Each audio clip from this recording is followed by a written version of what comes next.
Hello viewers, আজকে আপনাদেরকে দেখাচ্ছি এই বিকালের সুন্দর দৃশ্য। দেখুন, গঙ্গা নদীর পাড়ে সন্ধ্যাবেলায় সূর্য অস্ত যাওয়ার আগেই এই দৃশ্যটা। আর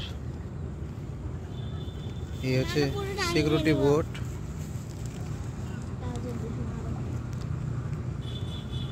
আর এই হচ্ছে বিকালে মানুষদের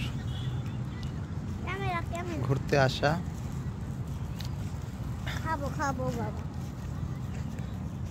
কি খাবা তুমি? আসলে খেতে এসছে এখানে। কি খাবা বলো? জিলাপি? ঠিক আছে, খাও।